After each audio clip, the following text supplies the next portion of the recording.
Rey Mysterio is the only wrestler who has ever worn a mask in the history of masks. Every single wrestling match involving two wrestlers with masks puts Rey Mysterio versus Rey Mysterio, according to every non-wrestling fan. All jokes aside, Rey is one of the most iconic professional wrestlers of all time and has reached a platform past just a wrestling sphere. If you went up to just a bunch of random people on the street and you showed them a picture of Rey Mysterio, I'd guess that maybe 7 out of every 10 people would be able to name him. For me personally, Rey Mysterio was a huge part of my childhood. This dude was every little kid's favorite wrestler because bro really did that shit on the weekly. That 619 into the top rope dive, yeah bro, it's over for you. It's over. That boy got up there. And not to mention his numerous classics throughout the years. We talk him versus Eddie at Halloween Havoc 97, his match with Angle at SummerSlam 2002, his matches with Psychosis, his matches with Dean Malenko. Oh my god.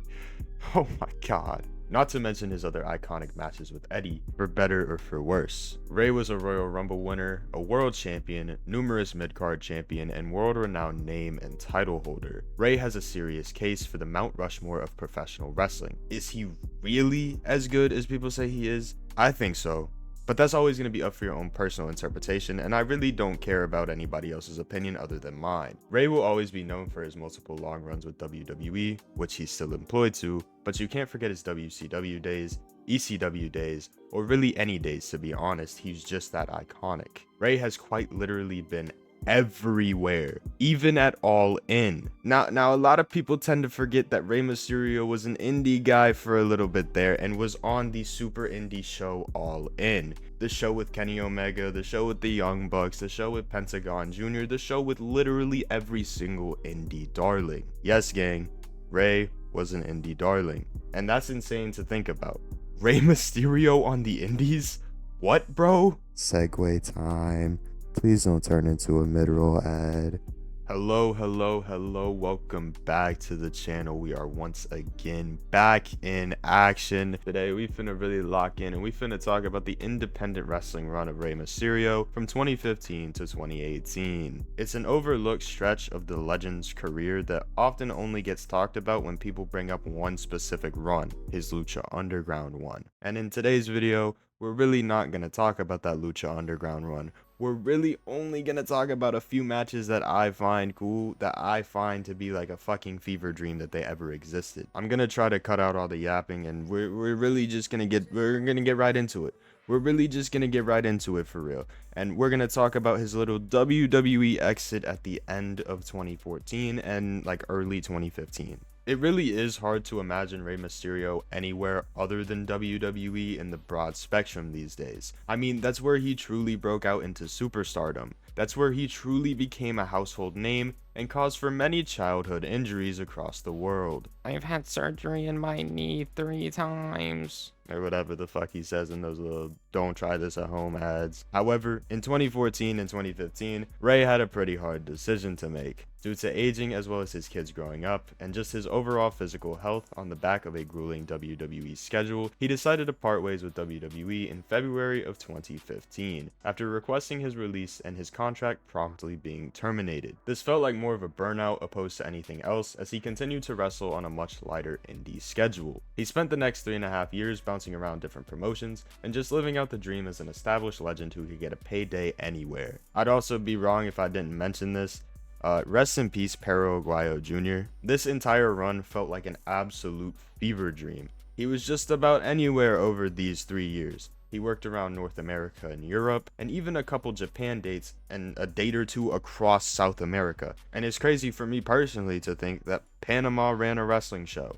But I digress. But we ought to go ahead and jump right into his primary promotions around the time, which included Lucha Underground, WCPW, remember them, Northeast Wrestling, The Crash, AAA, and 5-Star Wrestling. Now, once again, as I mentioned before, I'm not really gonna talk about Lucha Underground here because that's pretty well documented, and I'm not too sure if that even counts in this entire spectrum, but his Lucha Underground run was awesome. I'm also not really going to talk about anything he was doing in Mexico around the time because that's also pretty well documented. Anywho, back to his pure Indiana pendant wrestling run, plenty of star-studded names littered his sheet of matches, and we ought to go over some of them. We're gonna go over to everyone's favorite ever website, Cage Match. Hopefully not too much degeneracy over here, guys. Looking through all of these matches, you see crazy names such as Pentagon Jr., La Parka, Ricky Banderas, Ricochet, John Morrison, or whatever the fuck his last name was, Johnny Mundo, Johnny Morrison, Johnny Nitro, Johnny Vasectomy, Blue Demon Jr., Low Key, that's a name, Marty Scurll, Disgusting, Rocky Romero, and Amazing Red. Are we dead ass? That's Amazing Red, and that Rey Mysterio? What? Alright, bro. I gotta talk about this shit. The fact that Rey Mysterio and Amazing Red exists, wow. This match is like coming full circle because Amazing Red was pretty oftentimes touted as the next Rey Mysterio during his early days in the business, specifically his NWA TNA run. To me, this is a dream match. This is really what WWE versus TNA is to me. This shit means something to me. It's brought to us by House of Glory, which was Amazing Red's promotion, at their At Last event from August of 2015. This entire presentation just feels like some random thing you'd find on an ROH or IWA Mid-South DVD or something. The presentation here just feels beautifully mediocre. I wouldn't rather be anywhere else, bro. Take me back to this. Rey's attire here looks absolutely phenomenal, by the way. And also, bro, is that Matt Striker on commentary? So this is like fucking insane, and it doesn't even feel real. Because at this point, Amazing Red still looks like he's in his prime. He still looks great here. And it's kind of crazy that Amazing Red was low-key working circles around Rey here due to Rey's declining physical ability over the years. It's literally a wrestling wet dream, bro. These dudes on commentary said it's the match that Vince and Dixie never had the balls to put on. What the fuck are we doing? These sequences are still beautiful regardless of what I said about Rey's declining ability. This shit is really just a low-key under-the-radar banger that has almost been lost to time. I really don't remember anyone, I don't remember anybody at this time talking about this. I don't remember this at all. I don't think you guys understand what the fuck we got here. We got Amazing Red versus Rey Mysterio on a random House of Glory show in 2015. What is wrestling, bro? We might as well continue to keep going through this shit, gang. Let's see what else we got. And I've already seen a few because you're playing with my balls here. There's no way Darby Allin had a match with Rey Mysterio. You're playing with my balls here. Wrestling is strange, and this match definitely is because it's a triple threat match. And the three names being in one ring together is batshit insane, let alone on a random indie. I actually stumbled upon this match on Instagram while I was doom scrolling reels next to my girlfriend, because I'm a degenerate. It caught my eye because of the names involved, as well as the overall quality of the match. This shit is really good. This triple threat involved Rey Mysterio, obviously, as well as Christian Casanova, the future Carmelo Hayes. And obviously, since we already spoke about him, it also includes future Jim Cornette tirade creator Darby Allin, an established legend against two of the most promising prospects in the United States at the time. It was brought to us by Northeast Wrestling in March of 2018 on their Wrestling Under the Stars 7 tour. Darby Allin getting his signature offense in against both of these guys is just so crazy to me. I don't really know why, but it just doesn't feel real. Throughout this match, you can definitely see the future in both of these guys Rey's in the ring with, and you can kind of feel just how much it means to them as well. It's very fast paced as you'd expect, and all three of these guys get their shit in. It's a bunch of big flash spots, and Casanova was of course playing the hero, because that's just Killanova, baby. It looks like Darby messes up a few times here too, I'm not gonna lie, but he also looks like he almost dies about 16 times, so we're on brand for a Darby Allin match. This is every single Darby Allin match in the history of Darby Allin matches. Casanova and Allin actually had a really good sequence in here that ends with a stunner. I popped for it. This is actually really impressive overall that both of these young guys were able to hang with Rey, and that Rey was still able to hang with these young guys despite his age. The match's finish was cool because both guys got to take the 619, which who knows how big of a dream accomplishment that could have been. This match was a fever dream. I give this one 5 big booms, gang. Boom, boom, boom, boom. Boo! I hate my life. Let's keep looking here though, because there's gotta be some more firecrackers. And I wonder if anyone I really don't like is here, or maybe someone I have beef with as a fan. And I saved this one for last because, you know, Will Ospreay. Will Ospreay versus Rey Mysterio? Look, bro, I'm not an Ospreay guy by any means.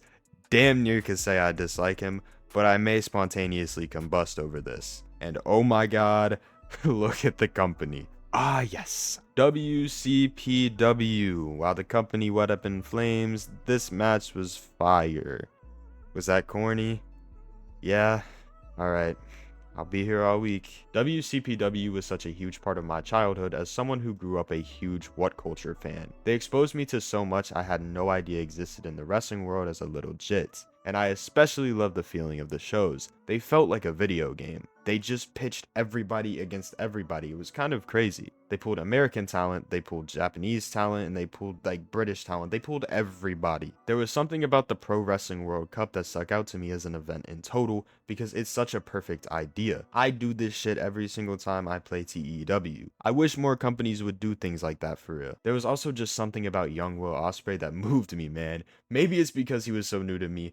Maybe it was because I was 10 years old, but William was awesome to my 10-year-old eyes. While my opinions slightly changed over the years, I can't act like he wasn't working his ass off here against Rey. Another dream match that Rey was able to partake in during his time away from the World Wrestling Entertainment monopoly. Rey gave the rub to Ospreay here. It truly showed just how good both of these dudes were, and the timeless ability of Rey, despite his aging and obvious physical decline. Ospreay was also playing a more power-based offensive strategy and variance during this match, and it was really nice. This is also a testament to Ospreay's overall meteoric rise. He was really taking over the world around this time and just taking over the business in general. This match overall was just a fever dream, and it's crazy that it ever happened. This entire run was a fever dream because it was during the absolute heart of the indie days when it was receiving the most amount of attention it had ever received. So everything just meant more. It was the perfect time for Mysterio to expand his horizons and chill on the indies for a bit. He did just about everything, and it's honestly refreshing and very cool to see somebody like Rey Mysterio do that. Be able to take time away from WWE and still put on banger after banger and not lose his passion for professional wrestling. And once again, speaking of perfect timing, start Shadur. Okay, I'm off topic already, but this was a phenomenal thing to look back on, and this isn't even close to half of the overall run Rey had during this time. You could obviously do a huge deep dive on his Lucha Underground run, or just his matches in Mexico around this time, but that's not really what we were ever here to do. I really wanted to go over a bunch of matches that just didn't feel real when I had first read them or seen them. This was such a big thing in my childhood. Independent wrestling was so huge to me growing up, and I just think that this shit is the coolest thing on the planet. The career of Rey Mysterio is just one of the craziest careers there's ever been, and I don't think there will ever be another Rey Mysterio, and I don't think it's crazy to say that. It's just crazy how good he's been for how long he's been in the business. Despite obvious aging and physical decline, he's still one of the best in the world and best in the business to this day. He's always been a reliable guy, and he fit the indie vibe at the time as the perfect veteran to mix it up with the guys who were just trying to prove their worth to the wrestling business. All in all, we love Rey around here, and if you don't, fuck you. Not actually. The rent is due, gang, and to segue out of this video, I want to sit here and say I thank you and I appreciate each and every one of you for taking time out of your day to watch this video. I get that this wasn't like a super in-depth like monologue of a fucking wrestling video, but I just really wanted to talk about something that I found really cool, especially as a kid. If you enjoyed it and if I earned it, I would also appreciate if you left a like on the video as well as subscribe to the channel. We're really trying to take over the world over here, and we're really just trying to start a movement. I don't know what movement we're trying to start, but we're trying to do something. I don't really know, bro. Join the Discord server, join whatever, join that, this, that, the third, you know, y'all know the drill. Y'all know the drill. Anyways, I'm finna get out of here. I once again appreciate you guys for taking time out of your day to watch this video. Y'all stay safe. God bless.